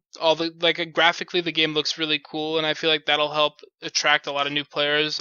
What do you guys say of the Conquest map? Do you guys like how it looks this season compared to previous ones, or do you like the older map? Just looks, not even how the map is, because I think it looks a lot better this season, personally. Oh, it's by a far it pretty looks map. great. It's really I pretty. think it looks really nice. I think they've done a lot of good graphical I like work the little recently. touches, like the Allied trophy or the Allied statue. Yeah, that's awesome. A lot of things I like in there. Yeah, but no, the map looks sick. So the game keeps getting updated in that sense, where it looks like a newer game now, which is cool. I do miss the crabs. Yeah, everybody misses the crab. I mean, the old map was really good too. Don't get me wrong, but the new map definitely looks better, like graphically. Yeah, the change in art style helped them get a graphically a prettier map without getting really resource heavy. Going to that more cell shaded, like animation style. Let them get more out of the map, and took a little bit of stress off of like the UI and hardware as well. Yeah, so that the map looks great. They keep updating the game, which is good. And like I was saying, the community split. I think Smite's going to stick around for a while still. Like, as long as people enjoy playing the game, as long as the pro players like competing, which I know there's a lot of like rumors about all these people quitting. Yeah, there are some people stepping down and whatnot, but I know a lot of people are still really hungry and still want to win and still compete at the highest level because it's fun to do. And as long as people have the drive for that, as long as not even the pro community, like all the players in general like playing the game, which I feel like a lot of people do. Myself included, I still love playing Smite, like on a casual level as well. As long as people enjoy the game, it's not going anywhere, in my opinion. And I feel like there is a lot of potential for it because I love this game so much. If I can like a game this much, like I feel like my taste in games, I'm biased obviously because it's me. Like if I think it's cool, I feel like other people could think it's cool too, and I know that other people think Smite's great. And I feel like it definitely has the potential, and I feel like it's definitely been close for a really long time to get even bigger than it is at like currently. So I think also something that's kind of helping them in a good direction is the fact that they're extending their reach towards the community and listening to the community really well. Yeah, Definitely. And now they're the only third-person MOBA around, really, other than Heroes, right? Plus, they're the only MOBA on PlayStation. There's no other MOBAs on console. I'm not sure about Xbox, but Yeah, I mean, well, there are, but they're bad. They're nothing like they're not like real polished. They're bad. games, yeah. no. Cool. All right. So, Guy, why don't you pick up questions from here? Skip Yeah, the things are audio starting to ones. actually get interesting here. We have All right. Ultimate. Sam and Dean, go ahead. No, it's not Sam and Dean. That's over. It's the Game Awards. Ultimate now it's the Game Awards. X13. Yes. What are your thoughts on the changes for Season 6? Also, how do the gods announce the HRX King Arthur / Merlin? Okay, I don't know how to say that. It's Horus, Jormungandr. Set, Jormungandr. yeah. Jormungandr. Okay. Who is the one you're looking forward to the most? So Jormungandr looks like he's the world dragon or whatever, so I'm pretty excited for him. But Arthur and Merlin look really cool too, because my favorite characters are stance switching gods, and they're both going to be stance switchers. I'm pretty sure. I'm not obviously Like the kits aren't out yet, but I heard Merlin is gonna have 3 different stances, so I think that's gonna be a lot of fun. And then I heard Arthur also has 1 or 2 different stances as well, so I'm pretty excited for those gods. And then I'm also excited for Yermonger. I'm hoping that we get a Guardian out of one of these that have got announced. Oh, don't even get me that's what I was started. just But- gonna Don't ask. even get me started. I really want to go because the last one we got was Cerberus, and Cerberus is I love Cerberus a lot, and yeah, if we get a Guardian, I'll be super excited. Like if Yermonger ends up being a Guardian, that'd be awesome. But who knows if he will be? I just want this to be the season of Guardians and Warriors because they take and take and take from those roles. All right. I mean- It says, it's not Julian. What's been your favorite meta/season so far and why? Oh man, that's a hard question actually. So my favorite meta and season. This season's been great, obviously because we've won. But Good honestly, like from a dual lanes perspective, this hasn't been the best, like my favorite season for playing dual lane at all. It's been a lot of work trying to adjust to how the game is played now. So, trying to think which season would be my favorite. I really liked this the meta in the season. It was not long. It was the beginning of season 3 when there was no speed buff. A lot of people hated it and they wanted speed buff back, but I liked the game a lot when there was no speed buff. I thought that was really interesting. But I'm fine with them having speed buff in the game. I liked season 3 a lot. I also like, probably season 3 over the course of that entire year is probably my favorite season of playing dual lane, basically. Because at the beginning of the season, you started out in duo, just kind of like the classic Smite start, we're 2 in duo, and then towards the end, we came up with the new start when I was back on Eager, where we put 2 in mid and pressured that way. And I just thought how the meta evolved over the entire year was really cool. So season 3 is probably the choice I'd go with, but I definitely like this season too because we did so well. So season 3 and this season would be my 2 answers. All right. The next one we got is from Demi Boy. He says, what is the most crazy idea you have for a change to Smite? The most crazy idea I would change to Smite. Huh. This is another good They gave you question, the but it's magic also wand. a hard one.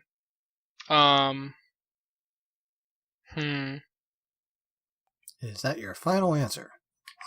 Give me a second to think about it. Do you guys have any crazy ideas while I'm thinking? Yep, they should open up season 6 with 10 new Guardians and 10 new Warriors. That'd be cool, but My Fill out- that'd be crazy hard to idea. do. Fill out I those have ranks. 'cause the it feels craziest bad. idea. You guys ready? Oh god. Are you ready? Are you sure? Make Mhm. Humbasa I'm Humbasa ready. support. Rework Loki. Ooh. Oh god, yes, please. Why That's a is whole that a nother crazy story. idea, though? Because they'll never do it, because Loki mains are assholes and they'll bitch for a year about it. Yeah, I don't know. I can't come up with something really good off the top of my head right now, so I apologize to whoever asked that question. Well, feel free to pop back to it at any moment should something pop Alright. in. We're always good for getting sidetracked a little bit. Mhm. Oh, Oh, yeah, yeah. we're good at that. Oh, All right, dicey. we have Oh, Patrick. skip Dicey's. Mhm, we're we're gonna gonna skip talk about that Dicey. in a We'll get minute. back to his later on. Patrick Hestahave. Any tips on how to better adapt to different situations as a support?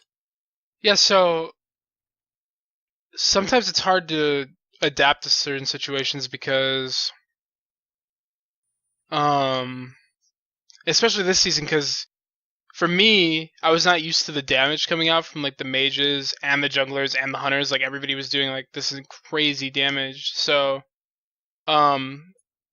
just playing like in the meta a lot helps you feel out like how much damage everybody's gonna do. So just kind of learning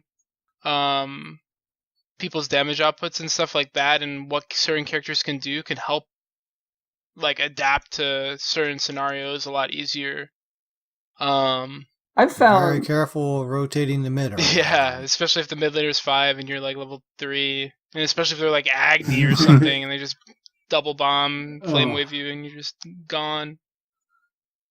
I found that another thing that kind of helps me personally, at least, gauge like how well other people do is to try that role and try that character and just like see what you can do with it, and then take that into account as well. Like when you're playing a guardian or a support, like, okay, as this character, I could really put a hurting on their guardian fairly early or fairly late. Stuff like that can help role switching just to see what the other end is like. Because I know as a jungler, I've played all the roles plenty, so I know what kind of goes on in those lanes as well as what goes on when I'm jungling. So I think that kind of helps me. Yeah, no, that's really good advice. Like just being able to see how other roles work and seeing how much damage output they can do, or how much CC they can do, or how fast they can get to certain points in the map. Just knowing all that is definitely going to help you adapt to situations a lot faster than normal. So, I think that's a big thing, just realizing how fast characters are. And and another thing too is just like where your jungler could be like at certain times in the game. Like if you want to go for red buff, can your jungler be there or not? And if he's not there, you have to adapt to him not being there, and you'll just have to retreat even if it looks really good for you if you know that their jungler is coming. So Vision's another thing. Yeah, my speed's coming up. I'm not invading red. Get out. Vision's another thing that could help you adapt on the fly to certain situations, because if you see the enemy, it's a lot easier to make a decision based on where they're at. So.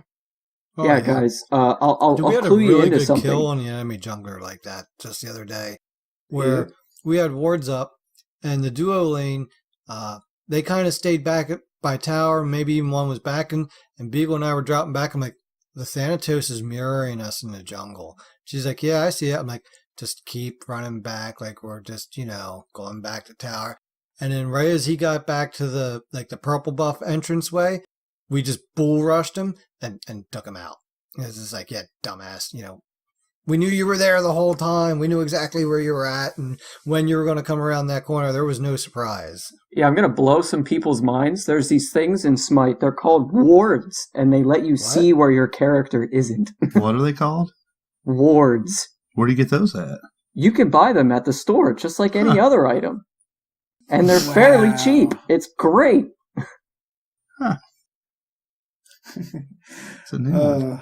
All right, I got one more from, actually, Herg sent me one, because I told him we weren't doing his Artio one. He wants to know what you want the Splyce skin to be. So, what I want the Splyce skin to be is, I want it to be Geb, personally. I'm fine with it being Naja, though, as well, which is another good choice. And I think it's going to be either Geb or Naja. But, personally, I want Geb. What would you guys rather? Would you guys rather see a Geb or Naja skin? Opwash. Opwash.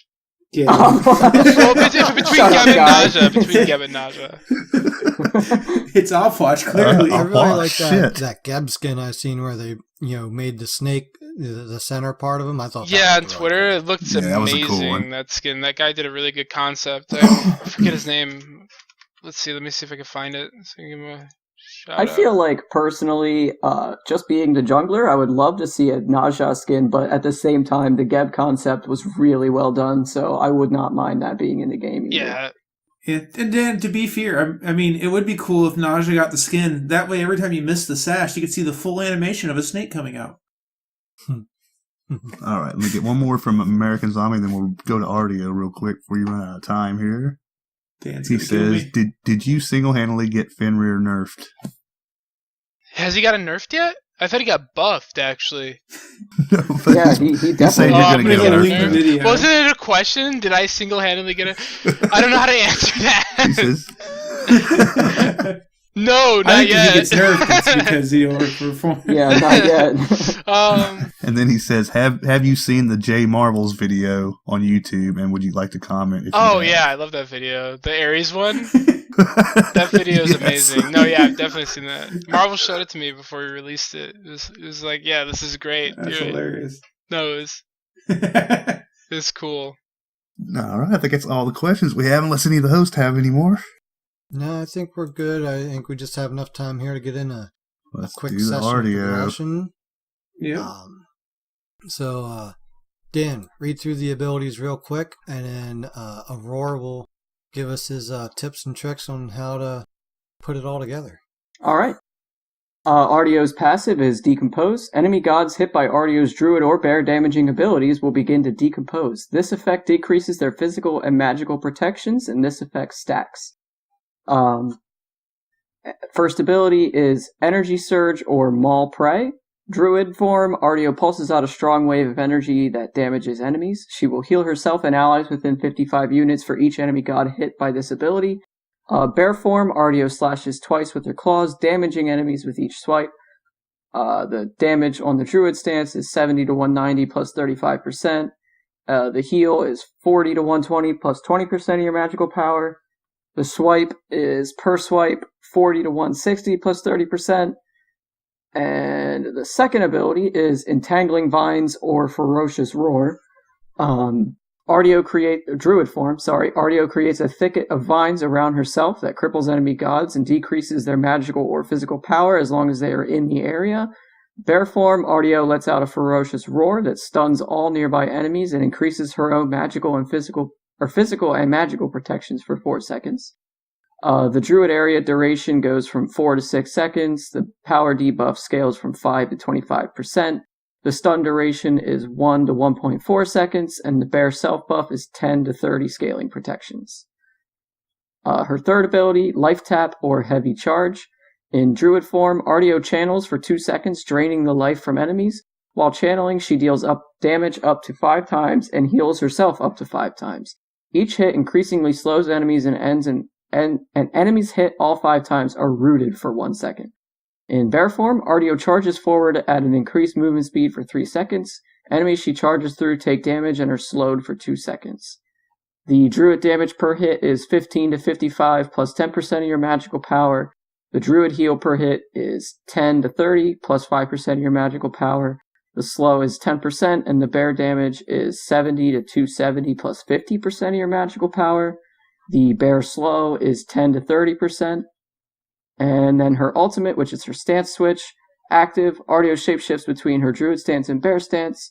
And passive, every time Artio hits at least one enemy with an ability, she gains 1 stack of Invigoration. Invigoration stacks increase her movement speed and MP5. Stacks last 4 seconds and stack up to 8 times. The movement speed per stack is 1 to 3% scaling. MP5 per stack is 2, 4, 6, 8, 10. All right. So, Aror, tell us a little bit about, like, how do you start Artio, Conquest, obviously thinking mode here, ability-wise, build-wise, what are the combos? What do you do here? You got... All right. Floor is yours. So, the way I like to rank her first is I like to start her 3 at level 1, and then I usually go Guardian's Blessing with Boots 1. As of now this season, I feel like Horrific is probably going to get nerfed in the future because it's really strong. I like starting Horrific most games as supports because it's a really strong relic. So usually go Guardians, Boots 1, Horrific, and then 4 health pots, 2 multi-pots. It's usually how I start Artio. You rank the 3 because it's really good pre-minion wave to poke at the enemies with. It's also really good during the minion wave because you could hit the whole wave with it, or you could hit part of the wave with it and the enemies, or you can hit the whole wave with it. And then the dash is also just really strong for either getting away or for aggressing onto the enemies. I'll go over the build a little bit, but the way you want to rank her is I like going 3 at level 1 and then maxing her 1 first. So we'll pre-5, or I'll go all the way up to 5. So how I rank is 3, 1, 2, 1, and then I usually get 1 point of my ult. Sometimes I wait to rank it until later on, until like level 6 or 7, and I'll go 3 points into my 1 or 4 points into my 1. But I like to get 1 point sometime in the early game just for mana because it helps with your mana a ton. But the way that you would rank her the rest of the game is you finish out her 1, then you'd finish out her 3, and then her 2, and then you always rank your ult last. Because the stats are great from the ult. Having all the other abilities max first is a lot better because those abilities actually do something, and they're not just a passive, basically. and it's like you're ranking 2 abilities up instead of 1, which is really cool. So, and then some tips on her. I'll go to the build after this. Is what I see a lot of people do is that they always use their cripple field a little too late because they always want to go in, use a couple of abilities, and then try to cripple their dash. If you go on the person that has a dash and you start with your cripple first, it's a lot easier to secure the rest of your abilities on that person because they won't be able to jump away from you unless they use their beads. And if they use their beads and they jump away from you, you either have your dash stun up in your bear form or you'll have your root up in your druid form, and you could just root them and CC them and catch up, and then their beads are down, and you're also CCing them still. So, for the rest of the build, I like to stick with Oni, or I go boots into binding, tank boots usually as well, because the CCR is super important right now for supports, because getting CC'd out as a support and then just getting blown up by a mage is like very easy. Yeah, CCR boots with tank boots into Stone of Binding, and then after binding, depending on what they have more of, magic or physical. And it usually not what they have more of. If they have a ton of physical, you want to go a physical defense item. If they're a 4 fizz comp, that's when you want to go 4 fizz. But if they're not 4 fizz, you want to go with Onis because it gives mana regen as well. Like if they just have like 2 magic, you usually want to go with Onis. Especially if they have 3 magic, you definitely want to go with Onis. Because the MP5 is great on there, and it's obviously the damage reduction passive it has is also really good, and then magic prot and CCR. And then with Onis and tank boots, you already cap CCR within 2 items, and it's really early in the game, and it's not that expensive, so it's great. And then after Oni's Sovereignty, and then after Sovereignty, Oni's and Binding, I feel like you kind of can go whatever you want depending on how the game's going. Like you can get a Magi's if they have like a lot of CC that can like really lock you down, but then it's hard to get your mana. You can go Spirit Robe, you can go Mantle, you can pick up a Void Stone if you want more damage, you can pick up an E-Stat. It just depends on the game basically what you're playing against, but the core items are Guardians, Tank Boots, Binding, and then Onis and Sovereignty. And then after that, you can go whatever you want, depending on what's best for the game. God, Stone of Binding so good on her. Because the Cripple Field procs it over and over again. Her dash in her bear form, her stun in her bear form, and her root all proc it. Because slows also proc it as well. So.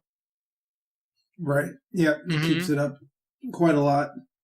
And then, like I said before, using that too early on in the fight is definitely a big thing. Like I always see a lot of new Artio players, they always run in and they try to use all their other abilities first, and then they just jump away from you, and then you're an Artio that has to use one of your damaged abilities, which is your bear dash, the gap close, and then you don't have as much damage as you would like to have on that person. So the cripple's an amazing ability. Right, and no, I'm done. That's all I was gonna say.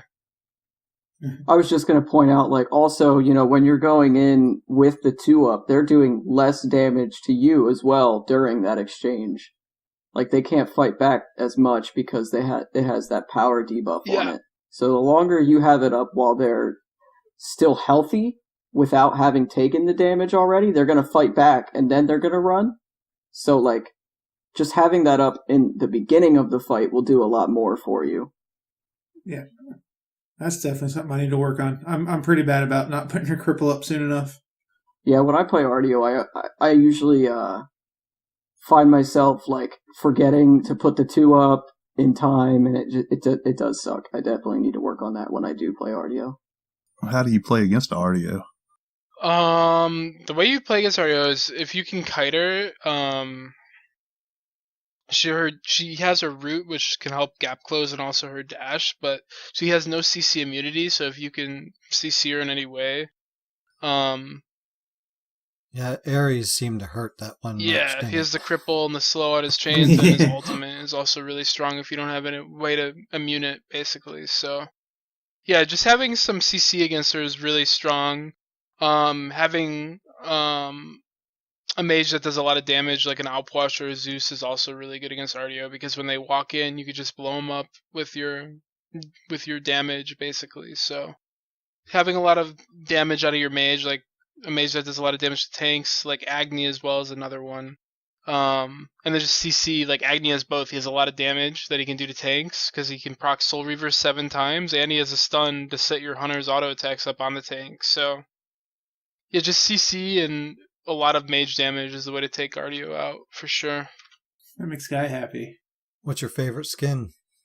I don't know, actually. I really like the base one a lot. I think I use the base one most of the time. I don't think I used a different one at Worlds. The base one's pretty cool. I also like the one they just released.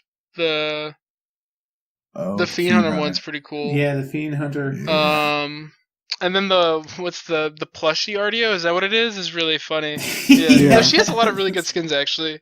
And even the polar bear one is cool too. Does. I think that the reason why I don't use any of the other skins though too is that they're a little louder, so using the base skins is the way to go in my opinion if you want to be really competitive about it. I feel the same way about Opwash Necromancer. He's so loud running around. Yeah. Ka-clack, ka-clack, ka-clack. Yeah. I was following you through the jungle the other day. I'm like, oh, God, that's annoying. It feels like a Mighty Python skin. I felt like I was clapping 2 coconuts behind me. Oh. All right. All right, so I know your time is running short here, Aror, so I would like to send you off on a good note here. Once again, congratulations for winning Worlds. Thanks again for coming on the show. It's just really, really awesome. I really, really enjoyed watching you guys go the distance. I mean, it was just, fate that we got Kabam, on right before Worlds. We joked around at the end of the episode that, you'll come back on after you guys win, right? And well, you came back on last week. That was pretty awesome. And now, getting to talk to some of the actual players. I mean, that was a great weekend for me, just getting to watch. I can't imagine. I guess you saying how you can't even quite put it into words yet. I get it, high five. Yeah, it's crazy.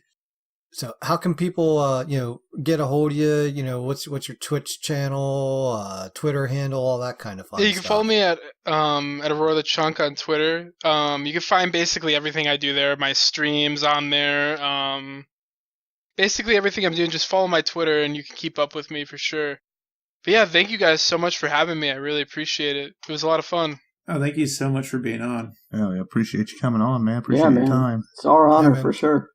Yep. You ever want to come back, just give us a shout out. We'll be always be happy to bring people back, and, especially if you have good knowledge to share or whatever, you're always welcome here.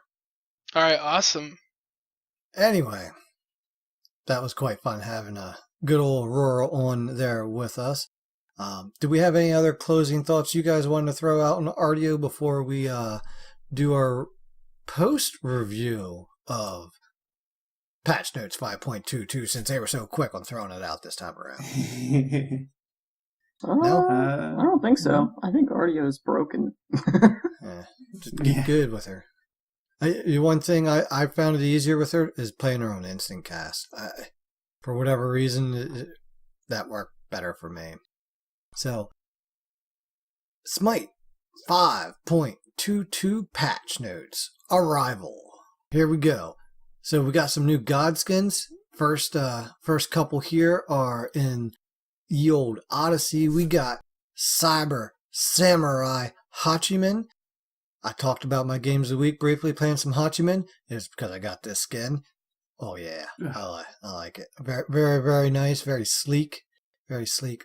They've outdone themselves on these skins again. I think we say that every week, but it's worth saying every week because the art team, everybody involved with this process, high five. I have not seen anything that has not been great. Even for gods I don't really care for, it's still great artwork. Still really good. Yeah, they've really been doing a really, really good job. In this brutal Fenrir skin, the next one up here, holy crap. Yes. Like, way to take his character model, whole different direction. It looks great. It looks good in game. Yep. Yeah, I popped a skin booster just to use skin it. booster for him. Yep. But I don't know how I feel about the Robin skin.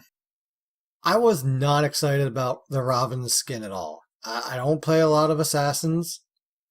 I'm okay with Robin. You know, I've got him in Assault a few times, but that was mainly when he was a warrior. He's a little different now, obviously being the assassin. But then I seen the graphics that went along with this, and like, I'm torn whether my favorite color is yellow or green. But when I saw this skin, I'm like, oh, my favorite color is green right now, and the green with this is just fantastic. I mean, I don't know. It made me want to be a Robin main. Let's just put it like that. That's how good I thought it was. Yeah, I know a lot of people are really excited about this. I watched Rexy's video about it, and he was just spewing about how much he loved it the whole time. Yeah. Dragon Priestess Nox. Adding to my pantheon of gingers. The Yuki Ginger I don't pantheon. like the skin. Honestly, I thought they went down a really good path with this, but then I prefer a little bit more modesty, but I thought like the bottom half of her was designed really well. I thought her chest region looked like it was like literally just painted on her. Like, you need to have a little bit more depth to the armor. But hey, I get it. Sex sells. I mean, that kind of goes with the lore with Nox and all that. We'll get to it one day. As Madman Matt would say, we'll get to Nox. Yeah, we'll get to Nox. I just oh God, damn, copyright. Damn it. Well, they're going to strike us for that one. Tin of biscuits. Well, anyway, speaking of Pixel Hammer Thor, right? Huh? What? Pixel Hammer Thor, I think the sound effects are really cool. The wall looks sick, and all the moving pieces on his skin are really well done. I always love when skins have a lot of moving pieces, just because I know like how difficult that has to be, and how they all move in tandem and all that. It's just really cool. Yeah, 100%. My is because it's another Thor skin. Wait, what? My is because it's another Thor skin. Oh, I thought you said my aunt is another Thor skin. Yes, my aunt. My Aunt Matilda's a Thor skin. What? Yeah. Oh, didn't you know? It's not actually a hammer. It's a biscuit hammer, and it's a wall of gravy. All right. And when he spins around, it's with a giant cast iron pan. Oh, that would actually be funny. Grandma Thor. Or Auntie Thor. Grandma Thor. Auntie Thor. Right, you heard it here first. These next two skins, I'll say they... Zeus happened. Yeah, Zeus happened. Let's talk about that, and then we'll get to the better skin. So, can we actually talk Lord about Zeus. It? Can we talk about it, or can we just stare at it? I mean... It is pretty damn fire, I must say. It's got that Balrog feel to it, you know? Yeah. Looks like Gandalf died fighting this motherfucker. Yeah, Gandalf didn't die fighting. Whatever. Get your lore straight. I don't... He smote him on top of the mountain. Whatever, you know what I mean. This is another one of the skins, so there's a lot of this dragon theme going on because, you know, with the Tier 5 Bellona and the Tier 5 Ares coming up, they're doing these like heavy changes, character model changes, and this is another one where they just nailed it. None of those weird Apollo Brain just did it. None of those weird Mercury faces here. Yeah, but I'll tell you what, the best skin in this patch is Titan Forge Ymir. Fafnir Ymir, dude, they made Ymir a dwarf, and it is fucking awesome. His wall with the forge in it. I seen that. I was giggling like a little school kid. I'm like, oh. And of course, this is going to be the hardest one for me to get, but maybe someday I can dream. Skin boosters for the win until then. Yeah. Right. It's in a chest, and good Lord knows you'll never get the 2 new skins that came out until the last 2 Even rolls when of you the only fucking have chest. 4 rolls only to go in the chest, right, Guy? Right. You got 2 rolls to go. You get the 2 puff pieces they just put in first. Yeah, I watched Sexy Rexy made a video on these 2 skins, and he said, the last 3 chests in a row, how convenient it is that it was the last 2 rolls that I got the last 2 new skins that came out. Like, That's why I don't. It's like that every time. Yeah, I don't bother fucking rolling the chests for them because I know I'm not going to get them. I'm not that dumb. Dude, I've Luckily, I got own friends who everything, are, so it only takes I've got two friends who rolls. are RNG gods when it comes to getting these skins, Yeah. but not Alright. me. Yeah, Some I don't people have just have the RNG luck. or luck or crit chance on my side ever. 90% crit chance doesn't crit. Yeah, I could have 100% Yeah, crit my chance belief and I those would are not crit. random. Random is like very low. I can't believe that because I've opened way too many chests to know.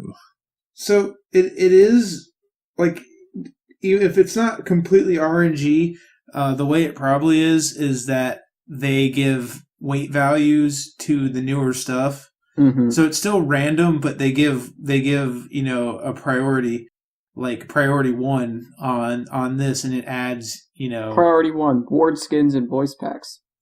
yeah. But you know what I'm saying. So it is still random. I They can wouldn't, just I wouldn't put the lower voice the packs percentage. in with the ward skins. I actually like getting the voice packs. No, Yeah, I'm just Alex, saying, ward anytime I skins and open a chest avatars. and I'm like, There you there's go. 52 skins and 1 voice pack. Oh, I got the voice pack. So, Anyway, roll into Project the Olympus here. Yuki, what do we get?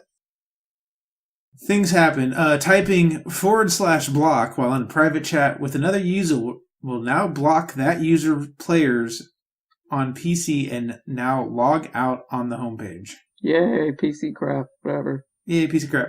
Arena minimap icons for Minotaurs have been updated. And this is pretty cool. Player gifting. The feature will now release in update 5.23. You can gift players shit in the game. That's pretty sweet. It's about time. I heard that it's kind of less. Yeah, and So- it didn't happen. Cool So this than is it you sounds. can gift to the a next random one. emote. You can gift Yeah. a random voice pack. You can gift a random skin. This includes all tier 2 skins in the game. And you can gift a random awesome skin. This includes a large amount, but not all, of higher tier skins, including exclusives. All gift Yeah. contents have equal chances to be unlocked, and players cannot gift any type of item they already own. Example, limited skins, unopened chests, etc. Yeah.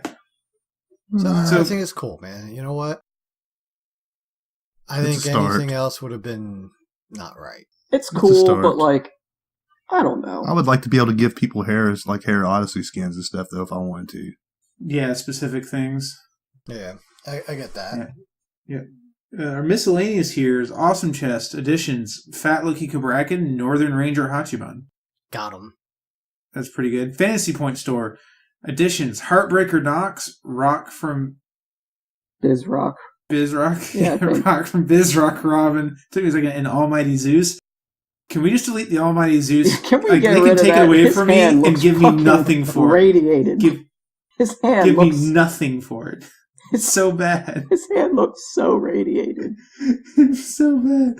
And new loadout items: Titan Forge Jameer Announcer Pack, 1v1 Me Deathmark, Infernal Fountain Skin, and Cubic Recall Skin. Our buggo fixes here. General fix an issue where the portal and arena would disappear before the screen fully faded to black during the victory and defeat segment. Definitely seen this. Fix an issue where some ultimates with multiple fire instances, Raijin, Kamazats as examples, would get into buggy animation stats when spamming. Yeah, it's been forever. Raijin does some weird shit when you're trying to hammer out those ult shots really fast. Really weird shit. Spectator still doesn't work right. Fix an issue where not all banners would load properly.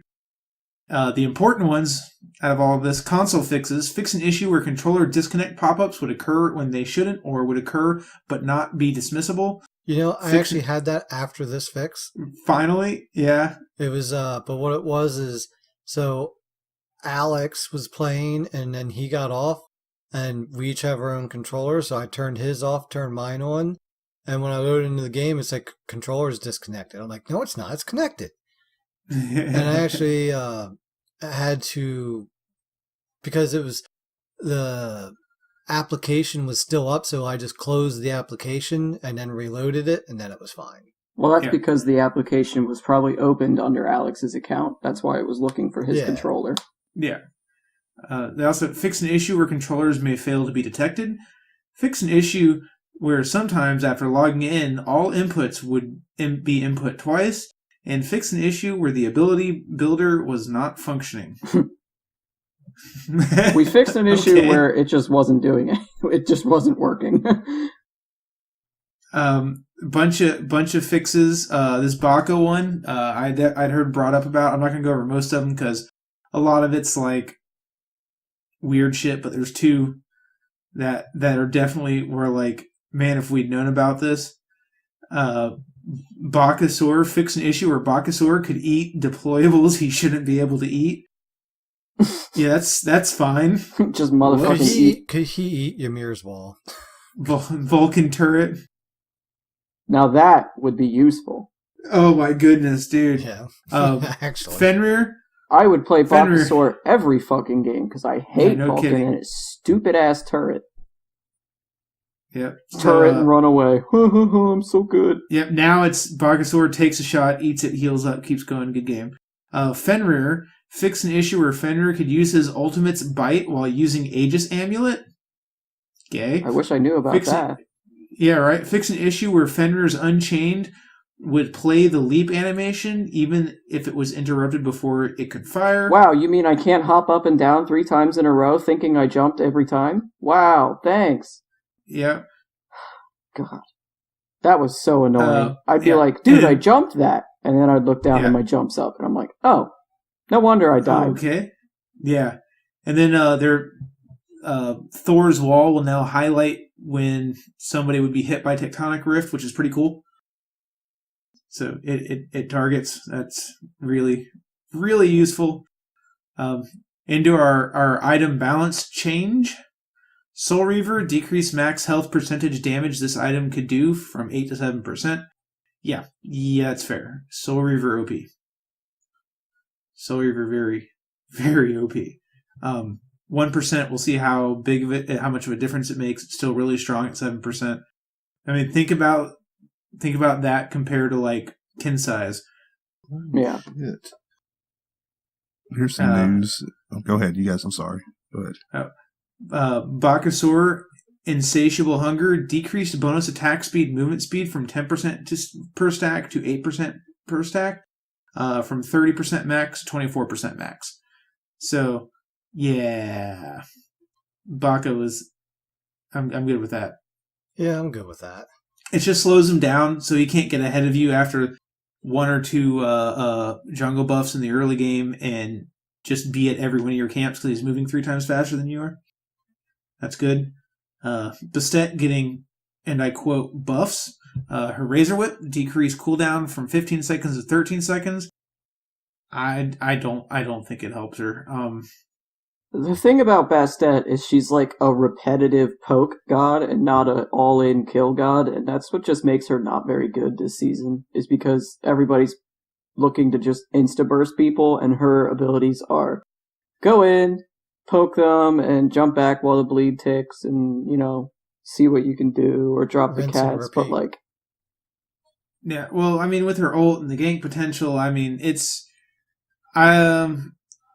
I play a little bit of Bastet. I generally don't know what it would take to bring her up a bit. I think, I think the cats are super strong early, but then they fall off to nearly useless late game. I mean, maybe that's where it's got to head if they want to really bring Bastet up. The Erlong Shen gets 2 nerfs. Spot weakness, decreased physical power scaling from 15% to 10% per basic attack. Good. 72 transformations, decreased turtle form bonus movement speed from 100% to 75. Yeah, I forget who it was. Not really gonna. I forgot who it was that I was watching, but they were like, I brought up to high res that the turtle moves at the same speed as the mink, and they were like, what? No, it doesn't. And then they looked at it, and they're like, oh, it does. So they put hilarious. this in. Yeah. I think Erlong's still gonna be super strong. The spot weakness power scaling I think it was will weakened now that I definitely think help a little about it. bit. Yeah, but the transformations thing, alright, so it's not just a true nerf. It's it wasn't supposed to be like that kind of thing. Maybe, I guess. I don't know. It's kind of both. I mean... Yeah, he's still going to be strong. Yeah, he's still Erlong. I still play him all the time. I still frag out. Yeah. Freya up next. This will be good. Aurora Blade, reduced bonus damage from 20% to 15% magical power scaling. Reduced ranged bonus damage from 20 scaling 60 to 16 scaling 60. So same late game damage on the scaling, but less early. Good. Yeah, we've noticed that too. Guy plays her sometimes mid, and he said it's a lot harder to clear that first wave and go to red in time. Yeah, oh, Freya, that shit is hilarious. She's still going to be. I think she's still going to be strong. She can still do it. It's just a little early. slower. Oh yeah, she can still do it. Rush. I tested it out. Yeah, you're a little bit slower, but yeah, you still doable. Yeah, and then the Mercaderp got the nerf he deserved. Yeah, this is big. Yeah, but again, I mean, here we are. It doesn't hurt him. It hurts his clear, but it doesn't like destroy it. He's still really, really strong in his clear, even still with Golden Blade. But Made You Look, this ability no longer considered a basic attack for item effects.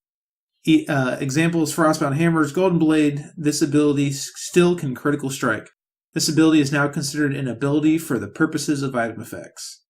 So procs like Crusher and Brawlers, and decreased cooldown from 10 to 8 seconds. Oh, by the way, guys. It also activates Heartseeker now. Have fun. Yep. Yeah. And so Hyra's, hey guys, Golden Blade on his 1 was really bad, so he gets to have it 2 seconds more often now because we took this one effect away. Yeah, he's still 100% pick, ban, and ranked right now. So yeah, definitely hurt him. You took away what was making him like extra super OP, and then gave him a buff on top of it. Why? Yeah, 10 seconds is fine. I feel like they should have just removed the Golden Blade effect or something, not changed it to an ability, because now it just gives him extra one-hit potential on gods instead of camps. Yeah. So how much have you played him since the change, Dan? Me? None. I haven't played him. None? He's always banned, and I've been playing ranked. Yep. Pele, this one's big too. Everlasting Flame, it's her passive. Increased cooldown from 20 seconds to 30 seconds, and reduced ability lifesteal from 20 to 15. Don't worry, she's still broken and unbeatable. Yeah, how about broken? She still destroy you. She still heals a shitload on her tower because you still take Soul Eater on her, and you still just heal everything back under Phoenix at level 0. Yep, I've been playing ranked for 3 days straight, and for 3 days straight, when there's a Pele on the enemy team, we lose the game. Yeah. So this does make quite a substantial impact. Like not game breaking, huge, but it does make quite a bit of an impact on them diving you into Phoenix or something. Mobility, and damage feel well tuned. Yeah, fuck you too, right. Fuck you too. The mobility I'll agree with. The damage is still nutty. That mobility's rough too. I'm telling you. Yeah, I can't tell you how many times a Pele has literally just walked in, done whatever she wanted, killed 3 people, and walked away because she was too fast for us to do anything about it. Mm-hmm. I don't think she's fine at all, but whatever. I sprinted and dashed and jumped, and I still get killed by her. Yep. Sprint, dash, pop all your relics, get help coming, and yeah, you're still going to die, and the rest of your team's going to die. Yep. Yeah. And now the 2 biggest changes of the season. Sylvanas base movement speed increased from 360 to 365. That's good. Also, Ymir, general, increased base movement speed from 365 to 370. Speedy Ymir. Ymir jungle, back in action. Oh god, I've seen it already today. Ymir is here. Dude, it's nutty how much that five movement speed makes a difference. Well, yeah, it is, because all the movement speed increases are percentage based, so 5 is actually a lot more once you have boots and stuff like that. Yeah, and he was fairly quick to begin with for a Guardian, if I'm not mistaken, right? Now he's the quickest Guardian, I do believe, base-wise. Yep. And this just rubs salt in the wound here. Shards of Ice is increased slow from 30 to 40%. Why? You get slowed and you're like, damn it, Ymir. Yeah. And now it's even worse. Can't wait to die to that all a lot. Yeah, I usually just stay far away from Ymirs when I see him in my matches. It's like, oh, he uses kit. Run at him now. Yeah. So that's our patch this time around. That's the show this week, folks. Yep, we'll definitely see Babe, the big babe, changes. I that's can't all, wait for folks. season 6. Mm-hmm. Ice Baby not playing SPL next year.